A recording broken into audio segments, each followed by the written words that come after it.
Olá, amigos, graça e paz a todos. Hoje nós vamos encerrar, aquele ciclo dos 3 vídeos que nós iniciamos há 2 sábados atrás. Primeiro vídeo nós falamos sobre história da formação, da Bíblia, os livros da Bíblia. No segundo, que foi sábado passado, falamos um pouco sobre a história da igreja. E hoje, no encerramento, vamos falar também sobre como a igreja, nesses 2000 anos de história, vem interpretando a escatologia. Escatologia significa estudo das últimas coisas. Então, durante 2000 anos de história da igreja, esse assunto vem sendo falado, E nós vamos falar um pouquinho hoje como que essa interpretação vem sendo feita. É claro que nós vamos falar um pouco sobre história da igreja, escatologia, mas sempre citando a palavra de Deus, a Bíblia Sagrada. É bom que se diga que esse é um assunto que não existe uma interpretação única no meio protestante, o cristão em geral, sobre a segunda vinda de Cristo, sobre a segunda volta do Senhor Jesus. Jesus veio, se manifestou em carne, se encarnou, morreu na cruz, ressuscitou, ascendeu aos céus, e antes de ascender, ele disse para os discípulos que voltaria, voltarei para vós mesmos. Depois os discípulos perguntam em Mateus 24, em Lucas 21, em Marcos capítulo 13, que sinais haveriam da sua vinda, quando o Senhor voltasse. Ele enumera então alguns sinais e fala então sobre sua segunda vinda. O livro existia na época do ministério de Jesus uma literatura entre os judeus chamada literatura apocalíptica. Essa literatura ela veio antes de Cristo, na verdade, Ela já existia, então há livros que não entraram no cânon sagrado, mas faz parte dessa literatura apocalíptica, como é os casos dos livros de Enoque, e outros, que também entraram nessa categoria, Assunção de Moisés, entre outros. E depois, aí, nessa categoria, livros apocalípticos, o livro Apocalipse é escrito nesse estilo, que era um estilo de literatura da época, entre os judeus. Então ele não foi o único, havia outros, só que ele foi o único no Novo Testamento que entrou no cânon sagrado, na lista oficial dos livros considerados inspirados, que está aí nas nossas Bíblias, de todo mundo aí, durante esse período.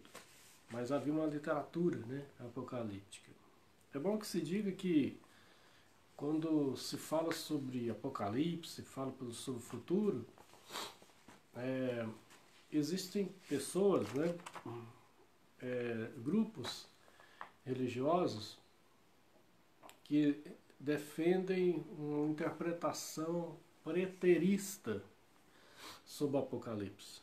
O que significa isso? Significa que eles creem que grande parte, quase todos aqueles eventos ali no Apocalipse, e outros textos da Bíblia já se cumpriram, por isso pretérito, preterista. Então eles defendem isso, Então eles pegam e relacionam a besta com o Império Romano, com César, E que de uma certa forma não está totalmente errado, que era a besta da época, mas não era ainda a manifestação final que haveria de surgir, Mas essa linha, então eles interpretam lá como que a volta de Jesus pega um versículo lá, quando ele fala sobre a destruição de Jerusalém, então para eles ele já houve uma manifestação de Cristo já na época da destruição de Jerusalém. Então essa é uma linha, a linha preterista, né? A Igreja Católica tem algumas interpretações, né, do Apocalipse, e grande parte dessas interpretações, muita coisa caminha na linha preterista, mas nem todas. Eles acreditam no final, no escatom final também, mas muita coisa eles são preteristas, diz que já aconteceu. Também alguns protestantes, existem muitos protestantes que também são preteristas, né? Defendem essa linha, alguns teólogos, inclusive, que defendem a linha preterista, ou seja, que grande parte daquelas profecias já se cumpriram. Mas existe a outra linha, que é a linha futurista. A linha futurista é o inverso, né? Então eles falam que aquelas profecias narradas ali apontavam para o futuro, não para o passado. Então são profecias que ainda vão se cumprir, né? Existe uma linha que é meio... pega um pouquinho dos dois, né? Que é o chamado paralelismo, né? Então eles creem que algumas coisas já se cumpriram, outras se cumprirão, né? É uma linha até um pouco mais equilibrada, né? Que está ali. Isso falando sobre questão de passado e futuro, as interpretações do Apocalipse. Agora, assim que os apóstolos terminam de ser escrita a Bíblia, no Novo Testamento, eu falei na aula passada e na outra também, que houve um período da história da igreja que foi chamado período patrístico, período dos pais da igreja, né? Do cristianismo primitivo, né? Que foi do ano 100 ao ano 325, apesar que a era patrística mesmo vai até o ano 600, né? Terminando com, alguns interpretam até como sendo Gregório Magno um dos últimos pais da igreja. Então foi a era que surgiu Irineu, Policarpo, né? Orígenes, né? E Agostinho, Tertuliano. Aí se você for ver esses escritos da era patrística, dos pais da igreja, eles que vieram após os apóstolos, como que eles pensavam, né, entendiam assim, a volta de Jesus, a gente vê que eles estavam com um sentimento de que haveria uma volta. Muitos acreditavam que a volta seria nos seus dias, né? Seria ainda naquele tempo. Você vai ver que os primeiros pais da igreja, eles vão falar em milênio, vão falar em volta de Jesus, em juízo final, né? Vão falar de período de tribulação também, apesar que eles já viviam, né, num período muito tribuloso, né? Eles eram perseguidos pelo Império Romano. Então, se a gente for ver entre as linhas, vão ver que eles se classificam em uma linha, determinada linha da teologia. Bom, basicamente, a gente vê que existe 3 linhas mestras dentro da escatologia. E todas elas envolvendo um evento escatológico, que é a figura do evento do milênio, né? Então, essas 3 linhas, né,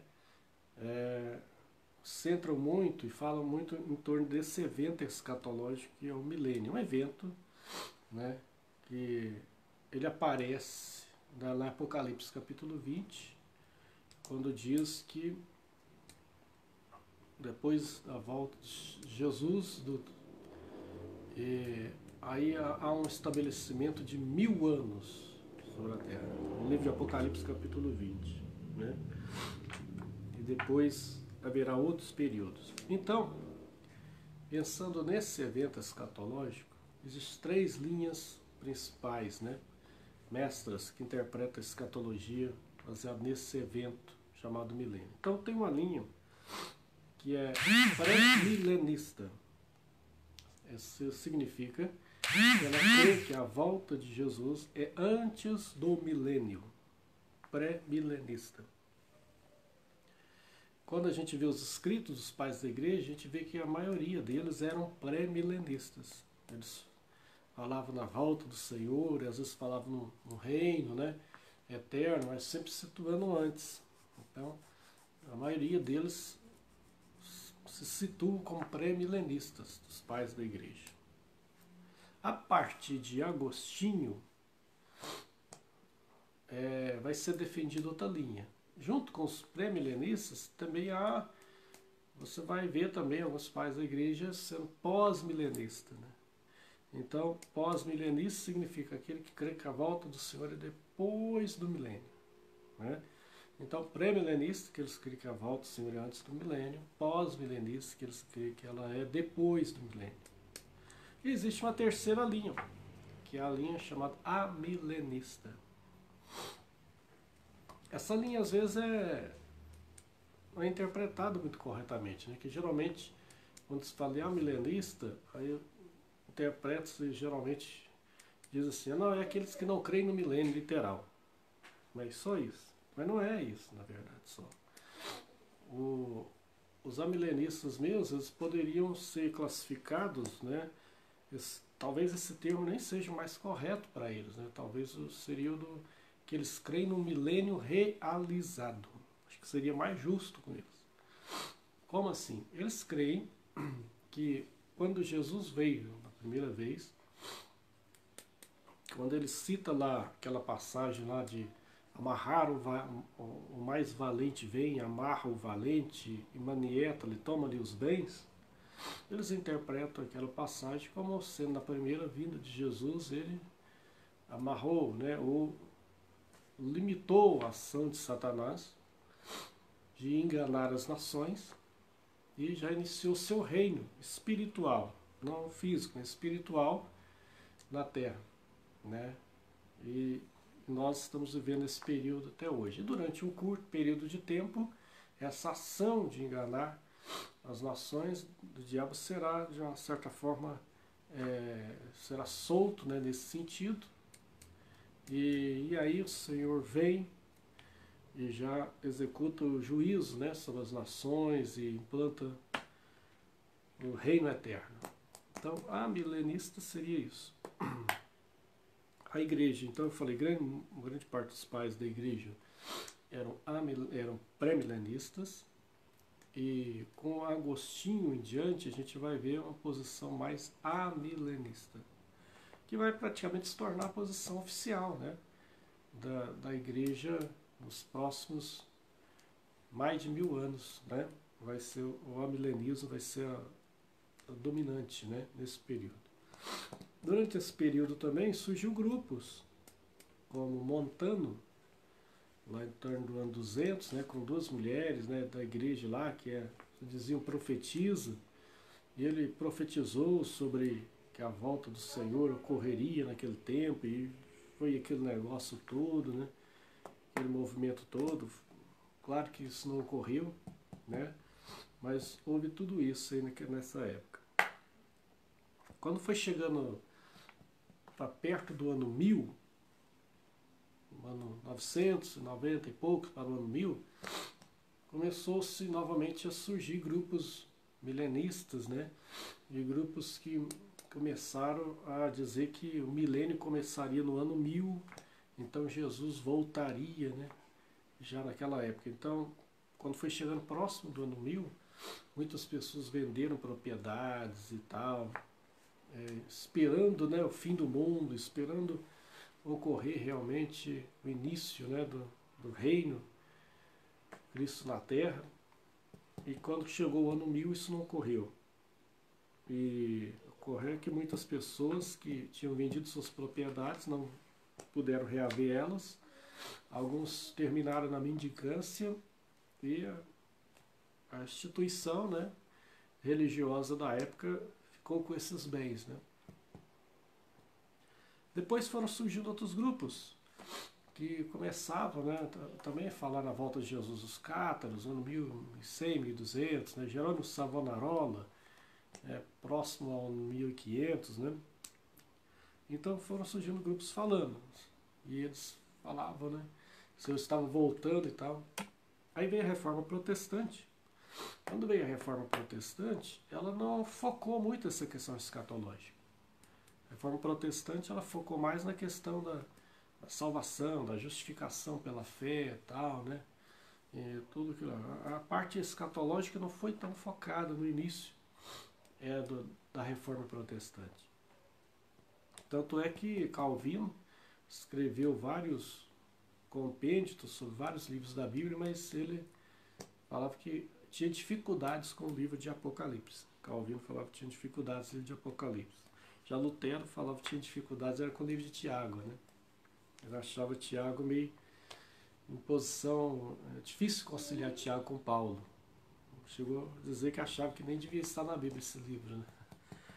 E já Calvino tinha dificuldades com o Apocalipse. Então não foi muito focado nisso. Mas depois começou a surgir grupos, né? Então a igreja ainda, mesmo depois da reforma, ainda praticamente estava seguindo aquela linha amilenista. Com o tempo, começou a ganhar forma também dentro da igreja a linha pós-milenista, né? Então começou a se crer que com a evangelização, né, dos povos, as missões, o mundo então seria convertido, seria melhorado, então Jesus voltaria. Essa linha ganhou força a partir do século XVII, XVIII. Foi ficando forte, né? Essa linha pós-milenistas. Teólogos escrevendo sobre ela. Quando chegou o século XIX, o pré-milenismo ressurge. Só que ele ressurge com características diferentes da época dos pais da igreja. E o pré-milenismo, ele tem duas divisões dentro dele. Existe o pré-milenismo histórico e o pré-milenismo dispensacionalista. O pré-milenismo histórico, podemos dizer que os pais da igreja que eram pré-milenistas eram dessa linha. Então o pré-milenismo histórico, ele defende então que a volta do Senhor é antes do milênio e um evento único, né? Um evento único da volta do Senhor, que já vem, destrói o anticristo e tal, e estabelece o seu reino. Só que no século XIX é formulado uma nova teoria dentro do pré-milenismo. Na verdade, que ela foi sistematizada, mas que ela começou a ser formulada, que ela foi praticamente criada, foi uns 300 anos antes, lá por volta de 1500 e pouco, né? Surgiu alguns padres, né, jesuítas lá, e começaram a desenvolver uma linha de pensamento sobre épocas distintas que houve operação de Deus, né? Teve um que fez uma divisão lá de 3 épocas, né? Comparando um período para cada pessoa da Trindade, né? E depois outros acrescentavam mais um período. Mas quando chega no século XIX, mais precisamente 1827, 1830, a igreja lá de Plymouth, a igreja dos irmãos, havia lá uma pessoa que era tida como profetisa, uma jovem, né? E ela disse que tem uma visão, né, sobre a questão da volta do Senhor. E então surge uma pessoa chamada J. Nelson Darby. Não pronuncia Derby, mas escreve Darby, né? J.D., né? Darby, né? Escreve, a gente pronuncia Derby, mas ele escreve D-A, né? R-B-Y. John Darby. Esse homem é considerado o formulador, o sistematizador daquilo que já vinha, que eu disse, né? Até alguns padres começaram a desenvolver, no século XVI, essa linha, princípio só com 3 períodos da história da igreja, uma para cada pessoa da Trindade. 150 anos antes de Darby, ela começou a ganhar outras formas, e quando chega em 1827, 1830 com ele, aí ela ganha uma formatação maior, né? Então eles vão interpretar as profecias, eles começam a interpretar lá profecias de Daniel, de Ezequiel, tal, semanas, 70 semanas, e começa a dividir a história em períodos, em dispensações. Eu me lembro logo quando converti, né, na igreja Assembleia de Deus, me batizei, né, na Assembleia de Deus, comecei a ler a Bíblia, logo me despertei por escatologia. Logo no meu primeiro ano de conversão, né, esse assunto já queimou meu coração, né. E eu me lembro que a gente chegava nos cultos, não era no templo central que a gente congrega hoje, na época era um outro endereço aqui em Uberlândia, o templo antigo, né, na Avenida Benjamin Constante, né, que era o templo antigo, Assembleia de Deus são os povos aqui em Uberlândia, né. Então a gente chegava, sempre tinha um irmão que ficava lá com a banquinha vendendo discos, né, disco mesmo, LP, né, e bíblias, e algum harpa cristã em livros. E eu lembro que ficava lá um disco lá, um dos discos que ele vendia era um disco escrito assim, O Alinhamento dos Planetas, Lourenço Olson. Na verdade o nome era Niels Lawrence Olson, mas aqui no Brasil ele foi chamado de Lourenço Olson, né? Era um pastor norte-americano, veio como missionário para o Brasil em 1938, prestou um grande serviço aqui no Brasil, né? Pastoreou Lavras, né? Começou o Instituto Bíblico Pentecostal, né? Na década de 60 do Rio de Janeiro, deu início nos anos 50, né, a programas radiofônicos, né? Foi o primeiro, o rádio era proibido, né, na Assembleia de Deus, mas ele, como já fazia isso nos Estados Unidos, aqui no Brasil ele enfrentou resistência, mas colocou no ar, né, o programa Voz das Assembleias de Deus, em 1955. Lourenço Osso escreveu livros, traduziu alguns livros, né, dos Estados Unidos para o Brasil, foi comentarista de lições da revista Escola Dominical, era um grande ensinador, né. Eu cheguei a ouvir ele, né, pregar, né, ensinar na Rádio Marumbi, né, o programa Voz das Assembleias de Deus. E aí tinha um disco dele, um LP, a gente chegava na porta dele, estava lendo o disco Alinhamento dos Planetas. Tinha depois, teve o livro também, o Alinhamento dos Planetas. Eu li o livro. E ele tinha feito um mapa muito interessante, que ele tinha lançado um livro, é um clássico, né, na Assembleia de Deus, no Brasil, chamou Plano Divino Através dos Séculos. Plano Divino Através dos Séculos. Aí tinha um mapinha. O mapinha é esse aqui, ó.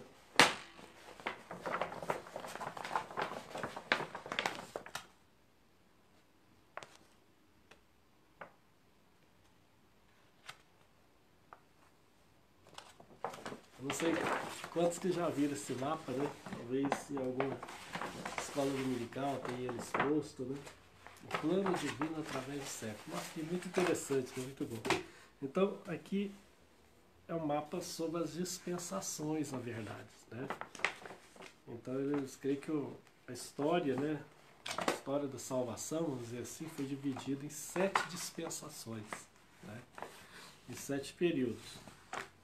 Então veio a inocência, consciência, governo humano, lei, graça, né? Aí veio o reino, né? O reino, aliás, inocência, consciência, governo humano, patriarcal, lei, graça, reino. 7 dispensações. Tempo que eu não vejo isso. Então tinha um livro e esse mapa. foi criado então no século XIX por John Darby. Ele é depois divulgado no mundo inteiro através das Bíblias de Estudo Scofield, notas de rodapé, se torna popular. Detalhe, ele não foi criado por pentecostais. Essa linha teológica não foi criada por pentecostais, não. No início, inclusive a própria Igreja Assembleia de Deus, no início, barrou muito tempo, durante as primeiras décadas do século XX, a Bíblia Scofield, que havia algumas notas lá meio contrárias ao ensino pentecostal. Só que no século XX em diante, o dispensacionalismo foi abraçado pelo pentecostalismo. Né? Foi abraçado. O pentecostalismo abraçou o dispensacionalismo. E o que diz o dispensacionalismo? Então, aí ele depois foi popularizado, né, aqui no Brasil, né, a Igreja Assembleia de Deus, em 1911, quando ela é fundada, ela também não havia uma preocupação grande no seu início com a questão escatológica, né? Aliás, nem teológica, né? Durante muitos anos houve resistência à criação de cursos teológicos. Não tinha, né? Então a pregação era mais ou menos 4 eixos, né? Jesus salva, cura, batiza com o Espírito Santo e voltará. Mas esse voltará era bem resumido, não havia detalhes como seria esse voltará. Não havia uma formulação sistemática. Eu disse que a questão dos seminários foram no fim das décadas de 50, 60, começaram a ter. Na década de 40, 50 havia as chamadas escolas bíblicas, né? O pastor Lourenço Souza participou de muitas delas. E ele foi um dos que ajudaram a trazer para a Igreja Assembleia de Deus a questão do dispensacionalismo. Né? Ele era adepto dessa linha, ele traduziu livros aqui no Brasil, né, que defendia isso. Ele próprio escreve, né, o seu livro Plano Divino Através do Século, esse mapinha aqui que eu mostrei para vocês, né, que é muito conhecido, bacana esse mapinha, aliás. Interessante observar, né?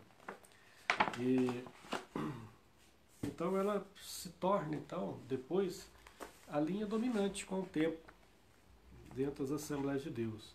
Ela populariza-se mais a partir dos anos 70. Ela não era tão conhecida. Não era. Muitas vezes os cristãos e evangélicos criam, né, na questão de poder sofrer por Cristo, porque havia sempre as notícias que chegavam da cortina de ferro, do mundo comunista e tal, e havia aquele temor, né, de sofrer e tal. Não havia uma teologia bem escapista durante algum tempo, nem no Brasil, mas ela veio, né, dos Estados Unidos. Nos Estados Unidos ela ganhou muita força, né? Ela ganhou muita força lá no século XX. Nos Estados Unidos, depois da Segunda Guerra Mundial, o dispensacionalismo ganhou um impulso tremendo. Porque até o início do século XX, o pós-milenismo era bem dominante nas igrejas, principalmente históricas. Tinha o milenismo e o pós-milenismo. Mas o pós-milenismo estava num auge, porque havia o pensamento que o mundo melhoraria, que haveria um sentimento de que haveria paz, que o mundo ia melhorar, estava havendo avanços, né, científicos, parecia que o mundo estava caminhando para uma paz, né, pregação do evangelho, o mundo seria atingido. Então o pós-milenismo estava no auge, no final do século XIX. Mas é no século XIX que vão surgir muitas interpretações fortes sobre a questão da volta de Jesus. O século XIX chacoalhou isso aí. Então estava surgindo o dispensacionalismo no meio protestante, e nessa mesma época surge nos Estados Unidos, assim, nessa mesma época, assim, cerca de 15, 20 anos, surge nos Estados Unidos 2 movimentos lá, 3 aliás. Então, quando surge nos Estados Unidos um moço lá chamado Joseph Smith, que diz que tem uma visão, né, de um anjo chamado Moroni, que lhe mostra as placas, né, tal, e que ele que deveria fundar a verdadeira igreja na Terra, né? Então estava criada no século XIX, nos Estados Unidos, a Igreja de Jesus Cristo Santos Últimos Dias, o mormonismo. Nessa mesma época, também surge também um jovem que, com passagem na igreja presbiteriana, aliás, antes dele, surge um homem chamado Guilherme Miller. Guilherme Miller, ele pega então, começa a calcular semanas e manhãs lá de Ezequiel, 7 semanas 70 semanas de Daniel, e ele vai fazendo cálculos e ele chega a uma conclusão. Ele fala, olha, pegando lá a data da reedificação do templo de Jerusalém, da morte de Cristo, e contando essas semanas aqui, ele falou, eu descobri que Jesus vai voltar em 1843. E aquilo foi um negócio tremendo nos Estados Unidos, juntou 100 mil pessoas lá em torno dele, o povo vendendo as coisas e tal, e crendo que Jesus voltaria. A hora que chegou 1843, Jesus não veio. Aí ele fala que se equivocou em alguma data e novamente ele tenta reformular as datas lá, calcular. Fala, não, eu errei por um ano, é no ano que vem, 1844. E o povo espera, chega 1844 Jesus não vem. E aí ele é sincero então, e fala, olha, eu não vou mais estipular datas, eu me equivoquei e tal, e todo mundo está livre aí, seguir o seu caminho. Mas uma senhora lá daquele movimento não aceitou isso, né? O nome dela era Ellen White. Ela diz, não, é o seguinte, vamos continuar aqui, pessoal, porque ele não errou, não. Em 1844 Jesus não veio fisicamente na Terra, mas ele veio no céu e fez a purificação do santuário celestial no céu. Então, um grande grupo daqueles primeiros 100 mil continuou com eles, e estava formada ali a Igreja Adventista do Sétimo Dia, que adventista, né? Então era o advento, a volta de Cristo. Então estava aí um grande movimento. Então vocês viram, nessa época surgiu o mormonismo, o adventismo, e aí um moço por nome Charles Taze Russell, que passou pela igreja presbiteriana, mas de lá saiu porque atemorizado com as pregações que falavam sobre o inferno, ele tinha um medo tremendo do inferno. Então ele vai e frequenta a igreja adventista, estava no seu início ali, nesse início que eu acabei de falar, e lá ele também não fica, e ele então cria uma religião, né? Em 1879, em Nova York, ele funda então a Sociedade Torre de Vigia, e os seguidores dele eram chamados de Russelitas, devido a ele, Charles Taze Russell, mas que logo eles passaram a ser chamados de outro nome, né? Porque eles citavam Isaías 43:10, onde falava, vós sois as minhas testemunhas. Então eles se identificavam como as verdadeiras testemunhas de Jeová. Então é esse título que eles passam então a ser popularmente conhecido como os TJs, os Testemunhas de Jeová. E ele falava uma linha de teologia muito interessante. Ele também quis marcar data. O Russell quis marcar data. Então, como estava esse clima que eu falei, né, pós-milenista, ali do fim do século XIX, né, o mundo acreditando numa paz vindoura, que tudo estava melhorando, que o evangelho estava sendo proclamado. Então, o Russell, ele chega e fala, olha, em 1914, eu estou vendo aqui, calculando aqui, que o Senhor voltará e implantará o seu milênio na Terra, o seu reino na Terra. 1914, ele foi muito infeliz, mas ele foi muito infeliz. Ele estipula a data de 1914. Você sabe o que aconteceu em 1914?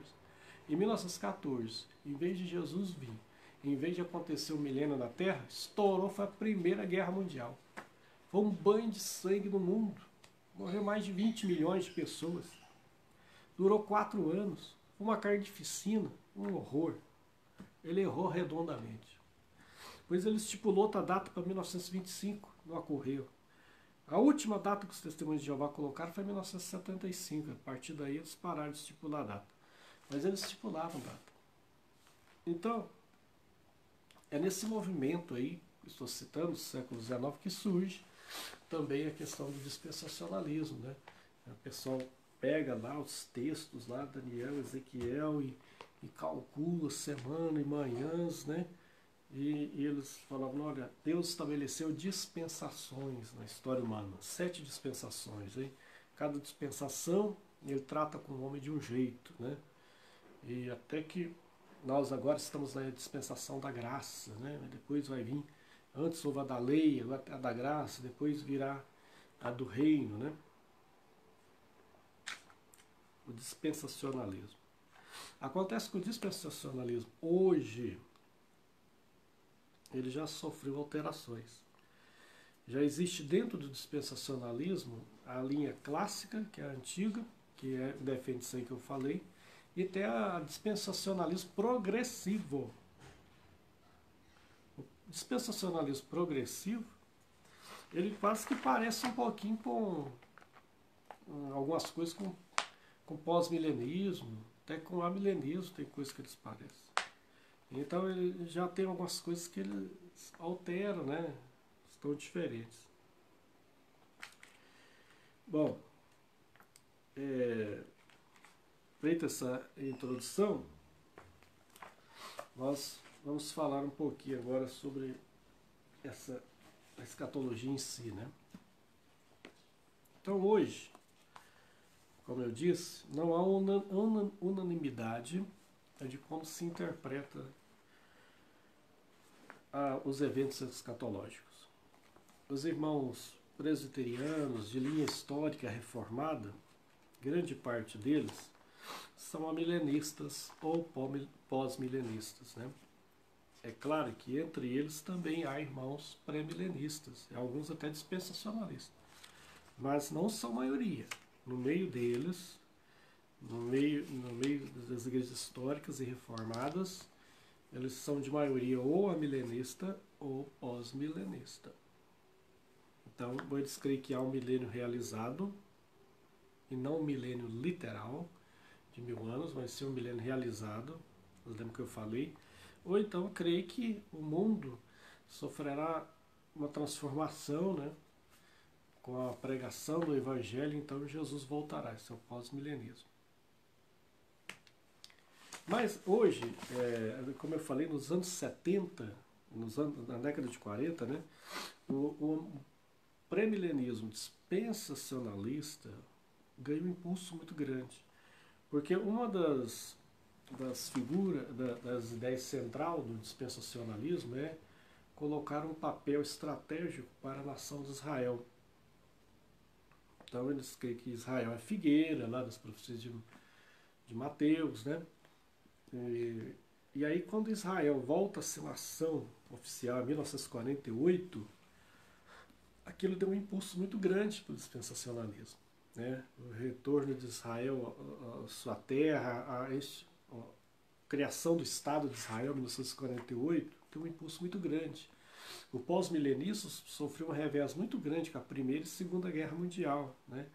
Então, em vez de paz, prosperidade que se viu, foi uma tragédia. Então, o pós-milenismo deu uma caída depois da Primeira e Segunda Guerra Mundial. O milenismo também deu uma quietada, e aí ressurge com força o pré-milenismo dispensacionalista, com Israel como o cumprimento das profecias e tal. Então, eles creem basicamente que existem 2 povos. Existe o povo a nação de Israel é um povo de Deus e a igreja é outro povo. Eles separam, o dispensacionalismo separa Israel da igreja em 2 povos distintos. Isso não ocorre no amilenismo, isso não ocorre no pós-milenismo, e mesmo o pré-milenismo histórico, isso também não ocorre dessa forma não. Eles até creem que realmente Israel tem as profecias e um tratamento que Deus estará com ele, mas não existe essa questão de 2 povos, mas de um povo. Bom, com relação ao milênio, é essas linhas. Mas o problema é que a coisa não para por aí. Existe outro evento escatológico que também divide a teologia a escatologia, que é o evento chamado de Grande Tribulação. Aí, novamente, existem divisões. Então, vai haver, dentro desse evento chamado de Grande Tribulação, existem aqueles que são pré-tribulacionistas, aqueles que são pós-tribulacionistas, e os que são meso ou mid-tribulacionistas. O que vem a ser isso? Pré-tribulacionista é aquele que crê que a volta de Jesus não é um evento único. Não é um evento único. Eles creem que existem eventos separados. Existe um evento antes da grande tribulação. A vinda de Jesus se divide em duas fases. Eu me lembro quando eu ouvi um disco mesmo, LP, né? Lá por essa época eu estava lendo os livros do Lourenço Ouço e tal, e um disco deles falando sobre a volta de Jesus. Napoleão Falcão é um conhecido pregador, né, assembleiano, né? Então, ele gostava muito de ouvi-lo. E ele defende até hoje, né? Essa linha, então ele pregava, né? Eu lembro de ouvi-lo tanto no disco, depois ele veio pregar aqui na cidade, eu ouvi muitas vezes pessoalmente. Então ele dizia: a primeira vinda de Jesus, ele vem para a igreja em secreto, o mundo não vê. A segunda vinda, ele vem com a igreja, aí para o mundo, porque é isso que é ensinado. Então, o pré-tribulacionismo acredita que essa primeira vinda de Jesus, Jesus vem em a primeira fase, que é chamada de arrebatamento, né? E um arrebatamento secreto, né? Então, a vinda de Jesus é em duas fases.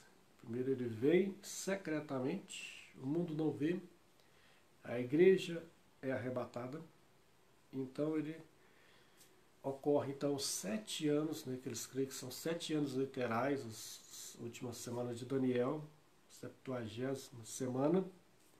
Nesse período vai ocorrer a grande tribulação aqui na Terra, vai ocorrer a ira, né, o derramar das iras, das taças, a igreja é arrebatada, participa do tribunal de Cristo, né, recebe galardões, entra nas bodas do Cordeiro, e aqui na Terra vai ser um perrengue terrível, aqui o negócio vai ficar feio, e a igreja no céu.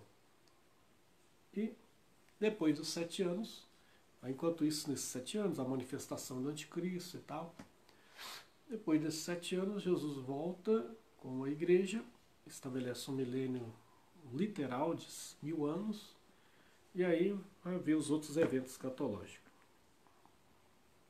Essa é uma linha. Então, primeira fase ele vem secretamente, depois de 7 anos ele volta publicamente com a igreja. Essa é a linha dominante, né, na maioria das igrejas, né? Nós fomos ensinados assim, né? Na maioria, com exceção das igrejas históricas reformadas, que no caso do amilenismo e do pós-milenismo eles criam um evento único. Mas o pré-milenismo, como eu disse, não é só pré-milenismo dispensacionalista. Porque quem é dispensacionalista, ele é pré-milenista. E, logicamente, ele também já é pré-tribulacionista. Então, essa é a linha, né, que está aí. Está, inclusive, na Declaração de Fé da Assembleia de Deus, em 2017. Né? Está ela aqui, estava olhando ela aqui. Estou com ela aqui, ó. Cremos, professamos que o ensinamento da segunda vinda de Cristo é um evento ser realizado em 2 fases. A primeira é o arrebatamento da igreja antes da grande tribulação. Momento esse que nós, os que ficarmos vivos, seremos arrebatados. 1 Tessalonicenses 4,17. Depois a gente vai comentar sobre isso. A segunda fase é a sua vinda em glória depois da grande tribulação, visíveis aos olhos humanos. Aí cita Apocalipse 1:7, né? E todo olho verá, esse que vem com as nuvens, todo olho verá. Essa vinda ele retornará com os santos arrebatados, né? 1 Tessalonicenses 3:13, na vinda de nosso Senhor Jesus Cristo com todos os santos. Então é isso. É bom que se diga que a nossa igreja não tinha uma declaração de fé no início. Ela não tinha. A Assembleia de Deus foi criada em 1911 sem isso. Na década de 30 começou a haver alguns esforços falando que devia ter alguns pressupostos básicos, né, sobre isso, que na década de 30 houve uma cisão no Nordeste, na Igreja Assembleia de Deus, um grupo que se tornou calvinista, né? Então na década de 30 houve isso. Separou. Se você ler livros sobre histórias da Assembleia de Deus no Brasil, você vai ver isso. Então, alguns missionários norte-americanos começaram a achar que tinha que ter alguma linha mestra, né, básica, para ser ensinado. Mas, na verdade, não foi criado. Em 1969, o pastor Alcibiades Pereira Vasconcelos, um grande pioneiro da AD no Brasil, põe uma nota no jornal Mensageiro da Paz com um cremos.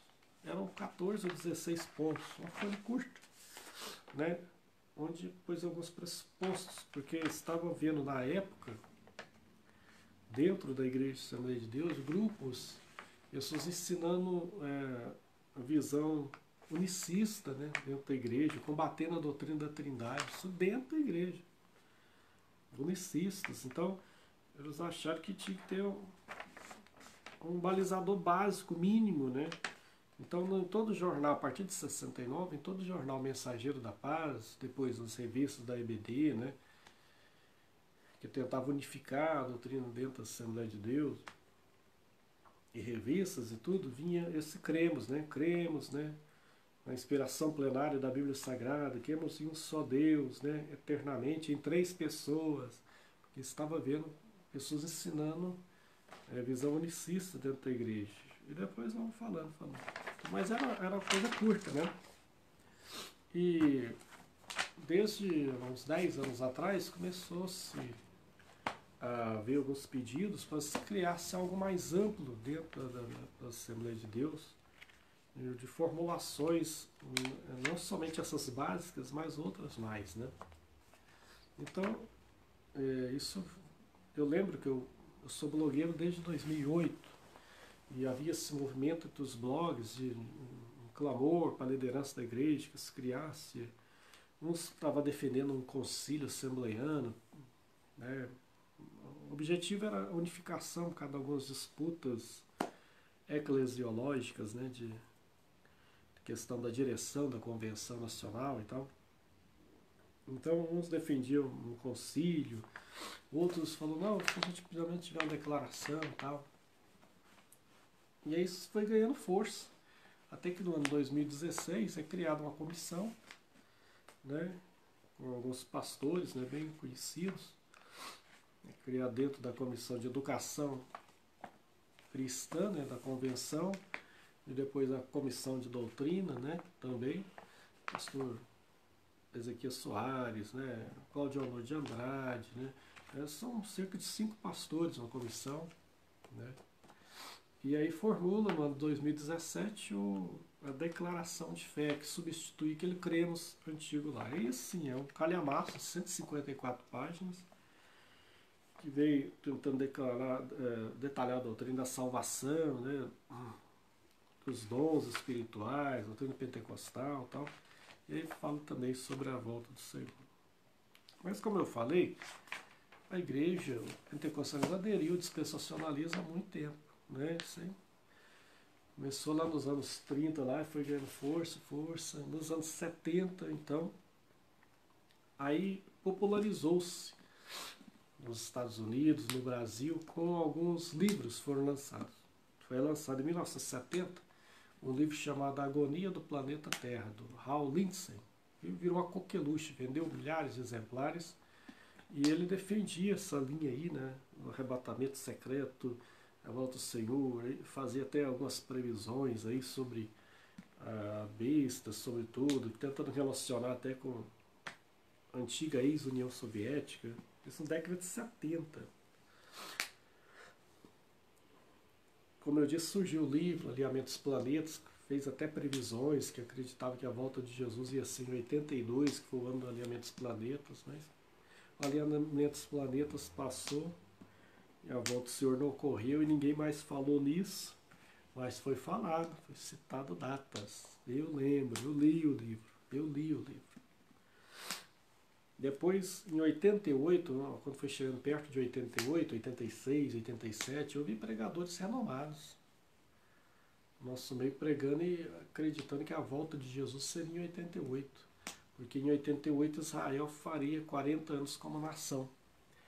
Então eles interpretavam lá aquele texto lá de Jesus fala, não passará essa geração sem que tudo isso aconteça. Eu ouvi isso muitas vezes em rádio, a nível nacional no Brasil. E pessoas, irmãos, prepare, que eu acho que em 88 Israel completa 40 anos e Jesus falou que não passará essa geração, a geração na Bíblia era 40 anos e tal. Eu lembro disso. Só que em 88 chegou, Jesus não veio. Quando foi chegando perto do ano 2000, foi outra panaceia. Então eles já começaram a falar, do ano 2000 começa o milênio, então 7 anos de tribulação, então já teve gente. Começou a defender que Jesus voltaria em 1993. Teve isso também. 93 não aconteceu nada, eles falaram, não, quem sabe na virada do milênio. Chega o ano 2000, também nada. Então, essas datas é difícil. Surgiram pessoas que diziam que foram arrebatadas, tiveram sonhos, visões, né, que viu quando Jesus ia voltar. Uma famosa missionária no Brasil chegou a marcar a volta de Jesus para 97, né? Valnice Milhões, depois 2007. Gente, nunca aconteceu. E sabe por que isso não aconteceu em toda essa história que eu falei? Por quê? Porque Jesus não autorizou fazer isso.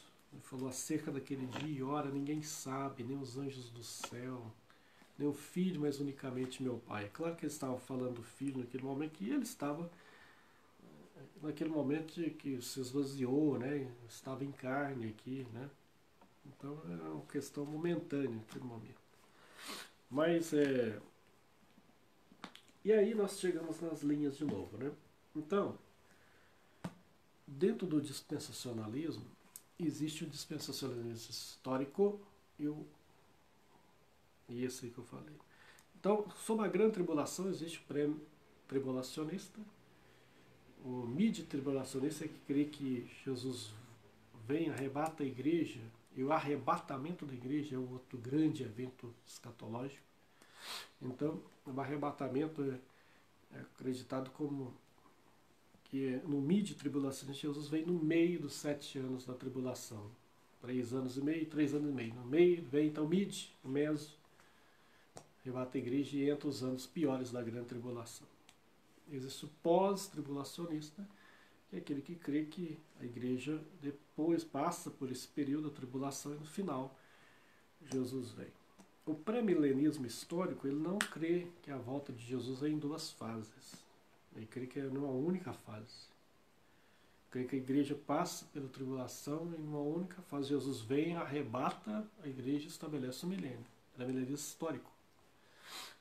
Já no pré-milenismo dispensacionalista pré-milenista, ele crê que o arrebatamento é antes. Há uns 20 anos atrás surgiu os livros do Tim LaHaye, né, os livros deixados para trás. Vendeu milhões, depois viraram filmes. Filmes deixados para trás, que é dispensacionalista, né, que é pré-milenista, arrebatamento e tal, antes. Muitos outros filmes já foram feitos sobre a volta de Jesus. Eu me lembro de um que eu gostava muito de ver, que era Um Ladrão na Noite, é uma série, era 4 filmes. Um Ladrão na Noite, A Imagem da Besta, né? São 4 filmes na época de fitas VHS ainda. Claro que hoje você acha em DVD na internet, né? A série Um Ladrão na Noite, se colocar você vai achar. Ele é de 79, né? 41 anos. O melhor deles é o segundo filme, que é a Imagem da Besta. Aí mostra um pastor lá, né, na tribulação, com um mapa semelhante a esse aqui que eu mostrei. E fala sobre a tribulação. Existem outros filmes que foram lançados, como Código Ômega, Megiddo. Esses filmes não são pré-milenistas, tá? Esses dois filmes aí não são, eles não são pré-tribulacionistas, são pós-tribulacionistas, esses dois que eu citei por último. Os outros são pré-tribulacionistas. Então, 3 eventos grandes que dividem a teologia: arrebatamento da igreja, grande tribulação e milênio. Agora vamos ver a Bíblia Sagrada. Como que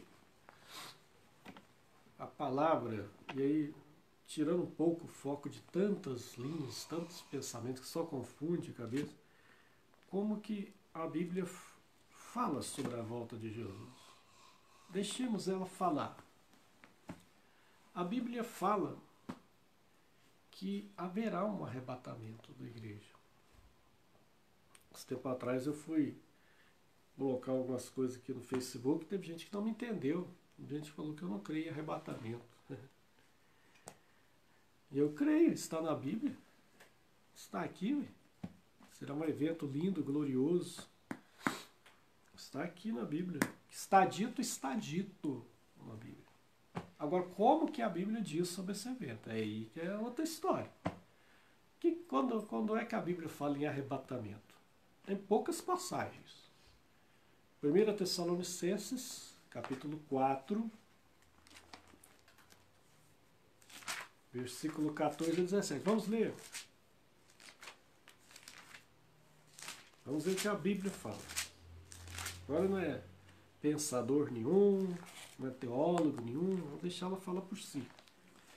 1 Tessalonicenses 4, versículo 14. Pois se cremos que Jesus morreu e ressuscitou, assim também Deus, mediante Jesus, trará em sua companhia os que dormem. Ora, quando vos declaramos por palavra do Senhor isto, nós, os vivos, os que ficarmos até a vinda do Senhor, de modo algum precederemos os que dormem. Porquanto o Senhor mesmo, dada a sua palavra de ordem, presta atenção nesse versículo, portanto o Senhor mesmo, dada a sua palavra de ordem, ouvida a voz de arcanjo e ressoada a trombeta de Deus, descerá dos céus, e os mortos em Cristo ressuscitarão primeiro. Depois nós, os vivos, os que ficarmos, seremos arrebatados, juntamente com eles, entre nuvens, para o encontro do Senhor nos ares. E assim estaremos para sempre com o Senhor. Mediante esse texto que eu li aqui, tem gente que pega e fala assim: olha, a vinda do Senhor é secreto, é antes da tribulação. Nesse texto que eu li aqui, que fala sobre o arrebatamento dos vivos e a ressurreição dos santos mortos, em algum lugar aqui falou que esse arrebatamento é antes, durante, no meio ou depois da tribulação? Nós acabamos de ler Paulo falando aqui. Em algum lugar ele falou isso? Ele fala que vai haver um evento glorioso, grandioso. Encontraremos com o Senhor, seremos arrebatados juntamente com ele, os mortos ressuscitarão. Mas em algum lugar aqui ele falou que isso aqui é antes, durante ou depois da tribulação. Ele não falou. Ele não falou. Ele não falou. Paulo fala em um arrebatamento, mas não fala quando. O que mais que a Bíblia fala sobre arrebatamento? 1 Tessalonicenses, capítulo 15, versículos 51 e 52. Vamos ler. Isso afirma, irmãos, que a carne e o sangue não podem herdar o reino de Deus, nem a corrupção herdar a incorrupção. Eis que vos digo um mistério. Nem todos dormiremos, mas transformados seremos todos. No momento, num abrir e fechar de olhos, ao ressoar da última trombeta, presta atenção, ao ressoar da última trombeta, a trombeta soará, e os mortos ressuscitarão incorruptíveis, e nós seremos transformados. Depois ele já vai falar do que é mortal se reveste da incorruptibilidade, tal, do que é mortal se reveste da imortalidade, que é corruptível se reveste da imortalidade, mas basicamente sobre o arrebatamento é aqui, nesses dois versículos. Você me ouviu? Você está com sua Bíblia aí. Em algum lugar aqui, Paulo está dizendo que, ele fala aqui claramente sobre o arrebatamento, assim como falou em Tessalonicenses. Em algum lugar aqui, nesses dois versículos que nós lemos, ele está falando que se esse evento é antes, durante ou depois da tribulação, ele não fala. Em algum lugar aqui, deu a entender que esse evento é secreto? Você ouviu, você está aí com sua Bíblia. Em algum lugar aqui, tanto em Tessalonicenses como aqui, deu a entender que esse evento é secreto? Bom, eu não vi. Eu não vi. Que é secreto, se é antes, durante ou depois da tribulação, não tem. Fala de um arrebatamento. Fala do evento. Mas não fala quando e não fala se é secreto. Bom, o que mais que a Bíblia fala de arrebatamento? Mateus capítulo 24. Palavras agora do Senhor Jesus. Versículo 29 até o 31.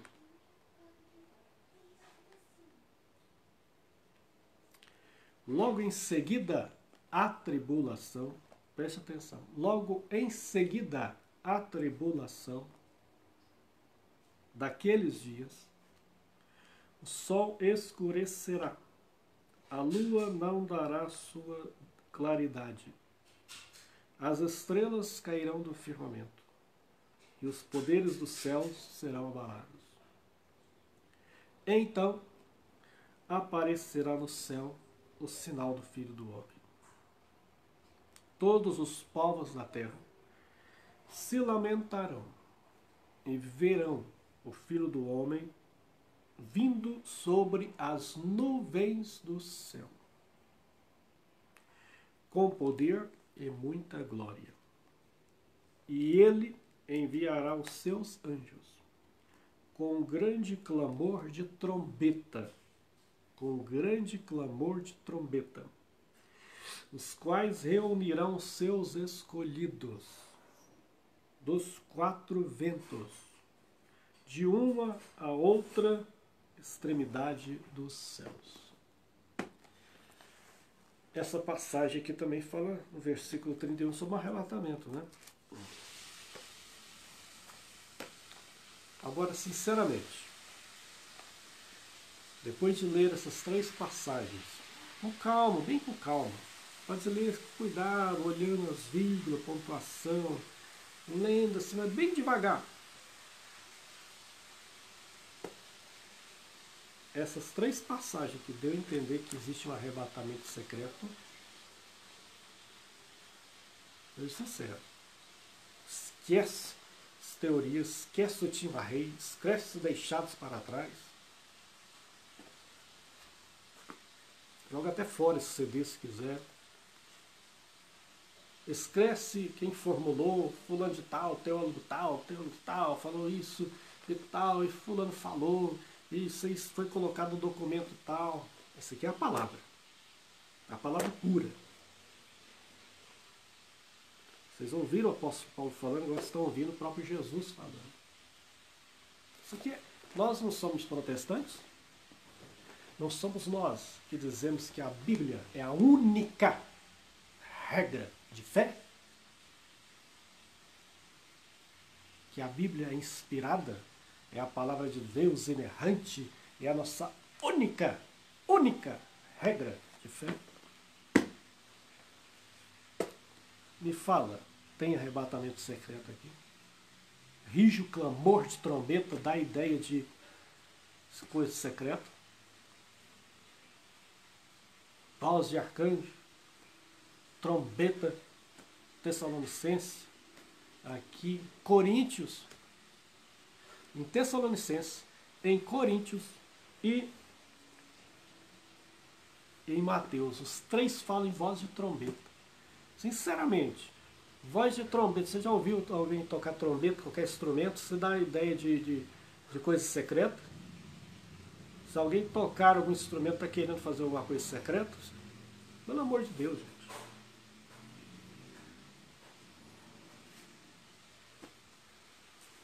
Então, eu creio no arrebatamento, como a Bíblia diz que vai ser o arrebatamento. Como a Bíblia diz que vai ser o arrebatamento, eu creio no arrebatamento de todo o meu coração. E a Bíblia diz que o arrebatamento será assim.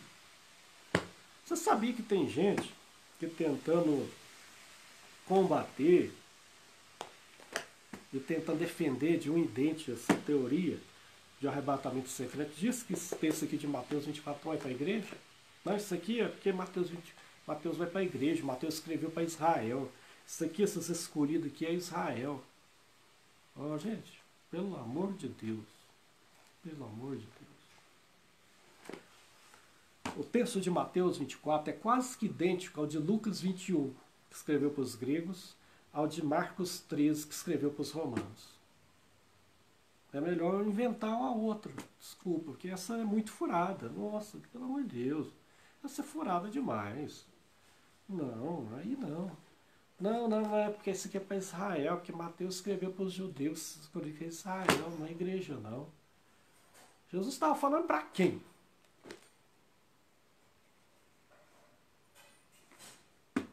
Não dá, gente, não dá.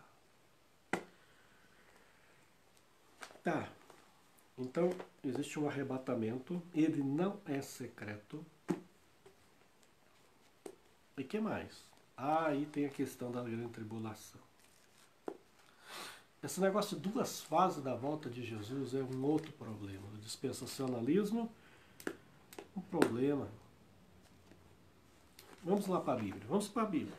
Hebreus, capítulo 9, versículo 28. Pega aí a sua Bíblia. Não é eu não, não é eu não. A Bíblia, pega a sua Bíblia aí. Hebreus, capítulo 9, versículo 28.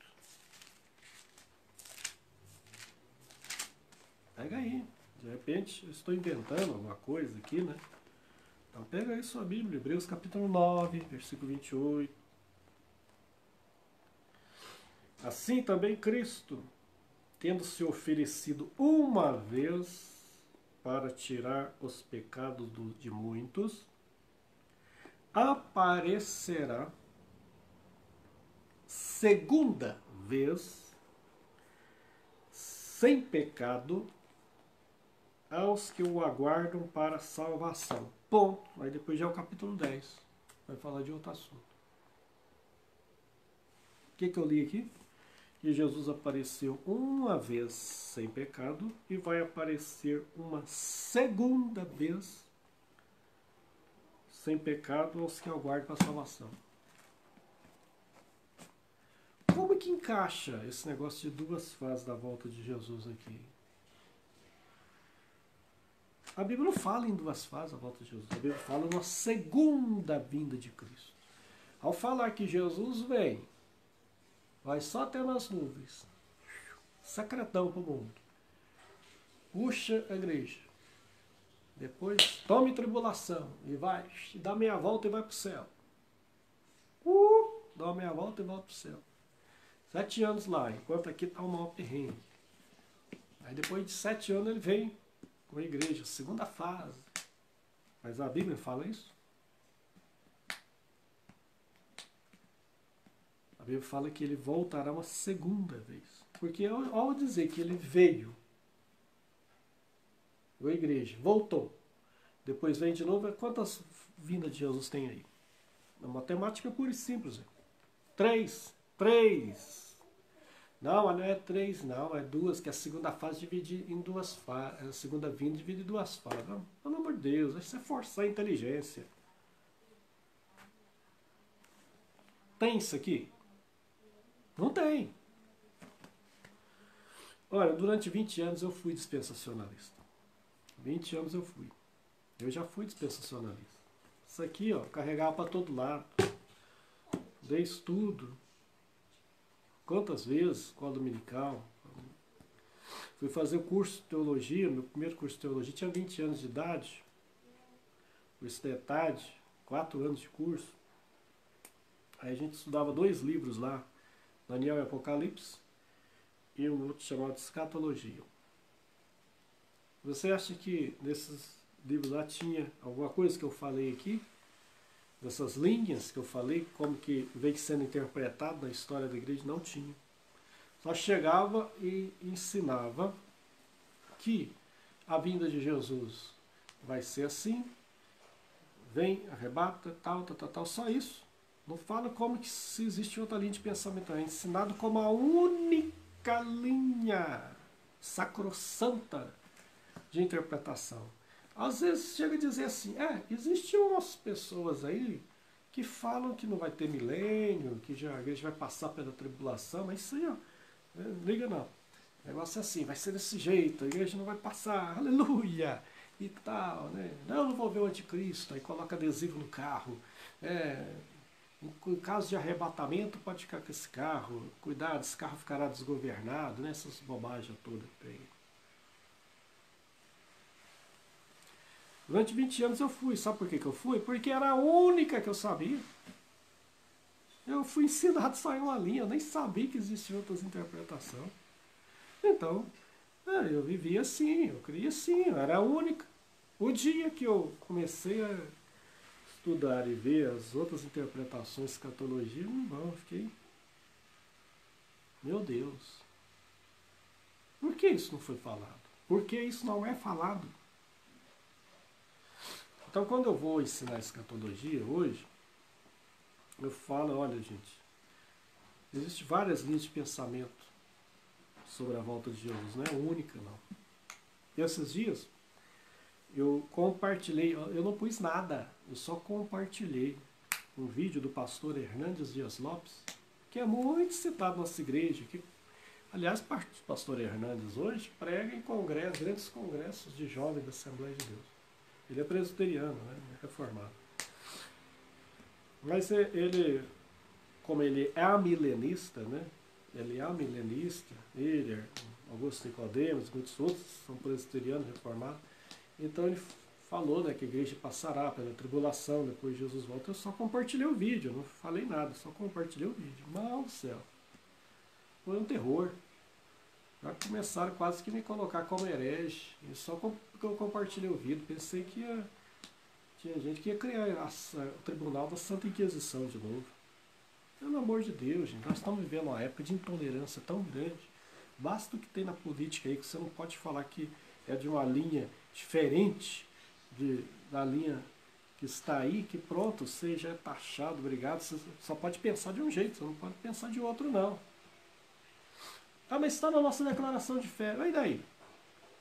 E daí? Meu respeito que está aí. Ó.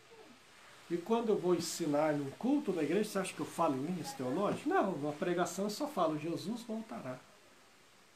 Nós aguardamos sua volta. Haverá um arrebatamento. Só.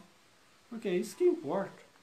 Porque o que importa é saber que Jesus vem. Se antes, durante ou depois, não importa. Importa que quando ele vier eu subo. Amém. Meu bilhete já foi comprado com alto preço. E o comandante falou que ele mesmo vai chamar os tripulantes. Amém. Basta isso. Agora, quando eu vou dar um estudo, aí é diferente. Aí eu abro o leque. Você sabia que a declaração de fé das Assembleias de Deus, Eu falei que teve uma comissão, não falei? Eu sei o nome de todos os membros da comissão. Que a Convenção Geral CGADB colocou para formular em um ano só, e não incluiu, nem chamou muita gente, foi pouca gente que foi chamada para fazer a declaração de fé. Sabia que tem gente dessa comissão que formulou a declaração? Eu falo no privado para quem quiser, que não é dispensacionalista, que ajudou a formular a declaração. Sabia disso? Ajudou, fazia parte lá da comissão de Educação e Cultura e está aí nas redes sociais aí, eu provo que não é dispensacionalista. Que ajudou a formular isso aqui. Agora, eu louvo a Deus pela nossa denominação. A nossa igreja não é talibã, não é Estado Islâmico, nessa questão de interpretações, não. Não é. É claro que existem certas coisas que a gente não pode abrir mão. Existem certos pressupostos que a gente não defender eles é heresia, mas isso aí é doutrina fundamental. Nas doutrinas fundamentais, aí não tem como, a gente tem que defender uma unidade só, que é o que? A doutrina da inspiração plenária da Bíblia Sagrada, a doutrina da Santíssima Trindade. Não defender isso é heresia. A doutrina da divindade de Cristo, a doutrina da salvação pela fé, pela graça, na obra expiatória de Cristo. Isso aí a gente não pode abrir mão, isso é doutrina fundamental. Ser contra isso é ser herege. Isso é uma coisa. Agora, existem outros pressupostos teológicos que não concordar com eles, defender outra linha, não é heresia, não. Não é heresia. É simplesmente interpreta uma doutrina que não é fundamental, é uma doutrina importante, mas não fundamental, e não é heresia. Então, eu ser contra a doutrina da Trindade, a divindade de Cristo, a salvação pela fé em Cristo, é herético. Eu entro no caminho de heresia. Agora, o irmão que é calvinista, o irmão que é arminiano, eu vejo debates entre calvinistas e arminianos aí, e um chamando o outro de herege. É errado todos dois. Os irmãos calvinistas não são hereges por ser calvinista, por serem calvinistas. Os irmãos arminianos não são hereges por serem arminianos. Simplesmente eles interpretam de forma diferente a soteriologia, mas concordam que a salvação é somente pela fé, pela graça em Cristo Jesus, no sacrifício de Jesus. Não são hereges, defendem linhas diferentes, mas não são hereges. Inclusive no nosso meio, inclusive no meio assembleiano, há pastores, até teólogos assembleianos, que são calvinistas. A declaração de fé é arminiana. Eu sou arminiano. No que concerne a doutrina da salvação, eu sou arminiano. Sou pentecostal. Falo em línguas estranhas. Creio na contemporaneidade dos dons espirituais. Não sou cessacionista. E crê que os dons cessaram. Mas mesmo quem é cessacionista não é herege. Não é herege. Assim como continuista não é herege. Quem crê, quem é amilenista, não é herege. Ele crê na volta do Senhor em um único evento, o milênio realizado. Quem é pós-milenista não é herege. Eu posso depois vou colocar disponível aí no Facebook um quadro, vou colocar aí, um quadro que mostra os teólogos de cada uma dessas linhas, as diferenças básicas, né, entre elas, né, que creem sobre o papel de Israel, o papel da igreja, né, e cada um. Eu não sou milenista, se você está perguntando aí, eu não sou milenista, porque eu tenho dificuldades com o milenismo em algumas partes, né. Eu tenho dificuldades quando eles dizem que a gente já está no milênio realizado, Satanás está amarrado, né, ou contido. Eu não vejo ele contido nem amarrado de jeito nenhum, né. Até vontade de falar, se ele está amarrado, amarrado, não solta ele não. Mas eu respeito os irmãos, sim, mas tem dificuldade nesse ponto. Eu não sou pós-milenista porque eu não consigo ter aquela utopia de acreditar que o mundo vai melhorar, né? As coisas indicam o contrário, que a coisa vai entrar no caos até a volta do Senhor Jesus. Então, eu não sou pós-milenista. Então, me resta para mim o pré-milenismo. Então, eu sou pré-milenista. Eu creio nos 1000 anos, eu creio no milênio realizado, eu creio que vai haver um período de tribulação terrível sobre a terra, eu creio no arrebatamento da igreja. E creio que será antes do milênio, então eu sou pré-milenista. Agora, eu não sou dispensacionalista. Eu sou pré-milenista histórico. Igual os pais da igreja eram. Eu sou pré-milenista histórico. Então eu creio na volta do Senhor como um único evento. Que a igreja passa sim pela grande tribulação, se é que você está perguntando isso. E por que eu creio nisso? Porque eu não consigo ver a Bíblia falando de outra forma. Né? A teoria do pré-tribulacionismo, se fosse na África, não teria sido criada. O africano lá, eles já estão acostumados com tanta luta, tanto problema, tanta tribulação. Eles não teriam uma teoria escapista de tribulação. Essa teoria também não teria sido criada na Ásia. Já enfrentou tanta coisa, enfrenta. Também não teria sido criada até em alguns países da Europa, que durante anos e anos comeram só batata, devido à escassez de alimento, a guerras. Ela ganhou força nos Estados Unidos, que o americano tem pavor de tribulação. E nós importamos. Agora tem um detalhe, hein? Deixa eu te falar uma coisa. A Igreja Evangélica Assembleia de Deus norte-americana, não, a grande maioria dela, ela está já praticamente fora do dispensacionalismo. Sabia disso?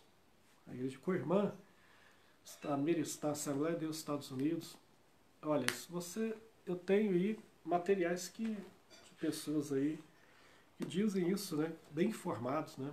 Nós temos aí o irmão Gutierrez Siqueira, que tem página no Facebook, é blogueiro, tem livros escritos pela CPAD, né? Sempre lê livros no originais. Indita aí no seu blog que a Igreja Norte-Americana Assembleia de Deus não está mais no dispensacionalismo. Eles estão defendendo mais uma linha lá sobre uma questão missiológica do reino na terra, né, tal. Não estão mais.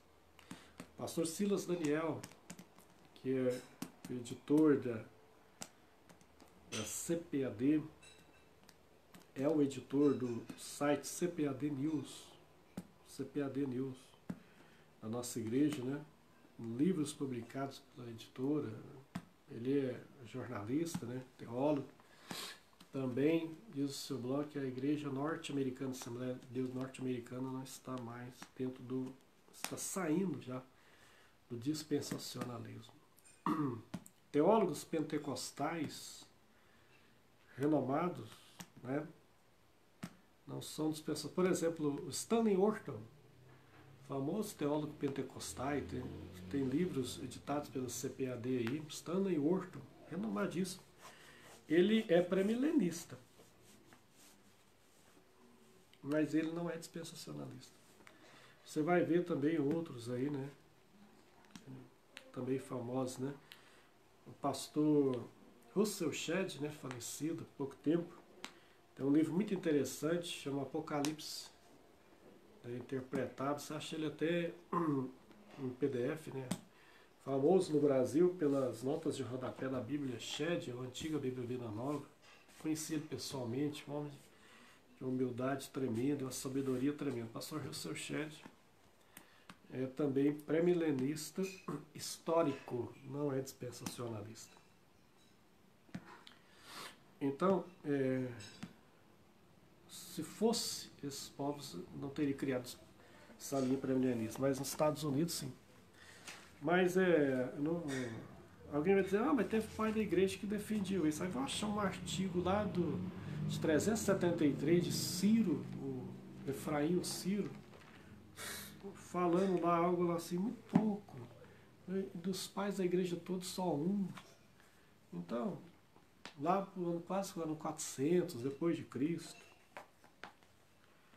que a Bíblia fala? O que Jesus falou sobre a volta dele? Mateus 24 e 29. Depois da tribulação daqueles dias. Que tribulação Jesus estava falando? Ele começa a falar em Mateus 24, falando sobre os sinais da volta dele, sobre o princípio das dores. Depois ele começa a falar sobre a tribulação em si e ainda fala. E ele ainda chega a dizer, olha, essa tribulação aqui é aquela que Daniel profetizou lá. É que Daniel profetizou. Né? Mateus 24, versículo 15, né? Primeiro ele fala do princípio das dores, até no versículo 13, depois ele fala, ainda não é o fim. Aí ele fala, olha, quando virdes a abominação da desolação, né?